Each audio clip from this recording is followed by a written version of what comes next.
She thought she was just doing the right thing, offering a warm meal to an old, frail veteran who had nothing in his pockets but gratitude. But in a world where kindness should be celebrated, her compassion became the reason she lost everything. Hours later, the cafe was swarming. Not with customers, but with 4 uniformed Marines, their faces set like stone. What they were about to do would shock everyone watching, because this wasn't just about one woman, one veteran, or one cafe. It was about the ugly truth of who gets punished and who gets protected. Maria Jenkins had worked at Rosewood Cafe for nearly 6 years. It wasn't glamorous, but it was honest work. A small-town diner with creaky floors, the smell of fresh coffee, and regulars who came more for the familiar faces than the food. Maria knew everyone's order by heart, especially the older customers, who'd shuffle in on cold mornings, just for a warm cup and a little conversation. She was known for her kindness, the sort that didn't ask for anything in return. People said she had the heart of a giver, something her mother had taught her growing up in a tight-knit but often struggling community. That morning started like any other, sunlight spilling through the dusty blinds, plates clinking, the hiss of the griddle. But at 9:14 a.m., the bell above the door jingled, and in walked an elderly black veteran in a faded army jacket. His hands trembled, his eyes tired.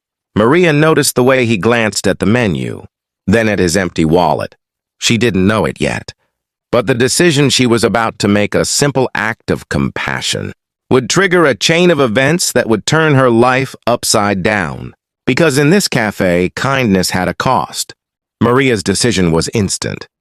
She poured a steaming bowl of soup, added a thick slice of bread, and placed it in front of the veteran with a soft smile. "On the house," she whispered.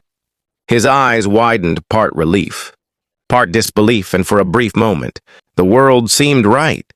But kindness has a way of drawing the wrong kind of attention. From the far end of the counter, the cafe's new manager, Greg Turner, was watching. He was the kind of man who measured worth in dollars, not people. His lips pressed into a thin line as he leaned against the wall, arms folded. When the veteran finished his meal and left, Maria barely had time to clear the table before Greg called her into the back. His tone was cold, almost rehearsed. "We're not running a charity, Maria. This place isn't a soup kitchen. You think you can just give food away?" She tried to explain that the man was a veteran, that he was clearly hungry, but Greg cut her off with a smirk. "You're not paid to make moral decisions. You're paid to follow rules." By noon, word had spread among the staff that Maria had been written up. By closing time, Greg made it official: she was fired. No severance, no warning, just a shove out the back door into the biting wind.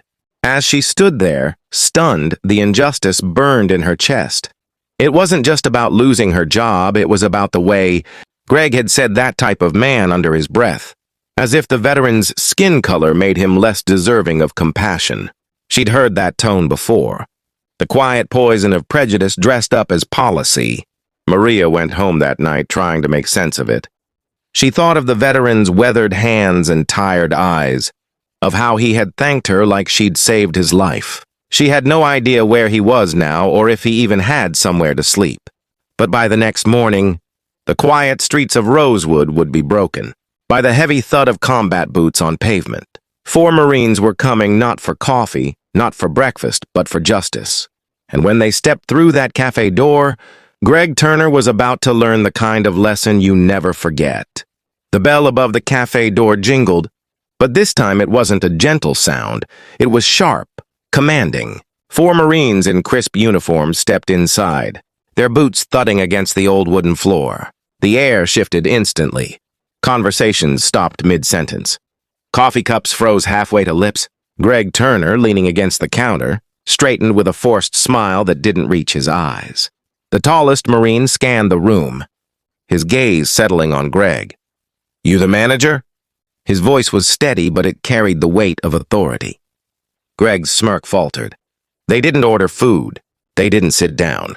Instead, one Marine placed an envelope on the counter. Inside was a neatly folded note and a photograph. The picture showed the elderly veteran Maria had fed, standing proudly in his younger days, dressed in the very same uniform they wore now. The note was short. You disrespected a soldier. You humiliated a hero, and you punished kindness. Greg laughed nervously, muttering something about just following policy, but the Marines didn't flinch.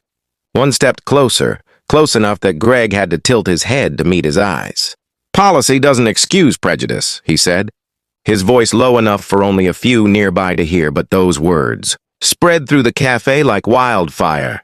Every eye was on Greg now. The silence was suffocating. He glanced at the customers, some recording on their phones, others glaring at him with open disgust. For the first time, the man who had fired Maria looked small, cornered. Then one Marine turned toward the door, calling over his shoulder, "We'll make sure the right people hear about this." And just like that, they were gone, leaving behind an empty space heavy with shame. Greg didn't know it yet, but that moment the stares, the whispers, the footage already racing across social media would change everything.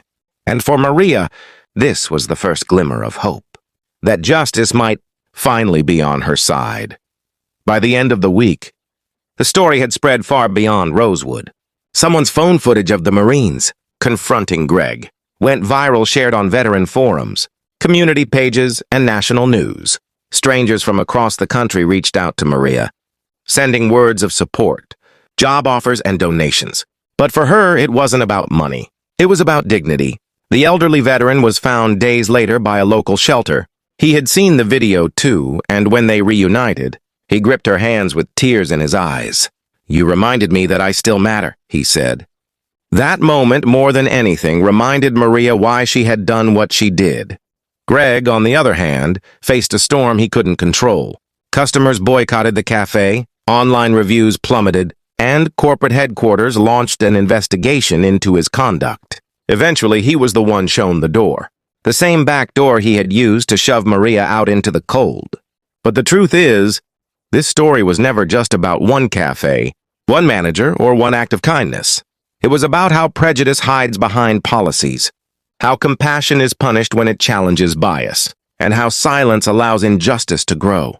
Maria's act of kindness exposed a truth that many would rather ignore, that racism doesn't always wear a hood or shout in the streets. Sometimes it wears a name tag and a fake smile, and it enforces rules designed to keep people in their place. So maybe the question isn't what would you have done, but what will you do the next time you see it happen?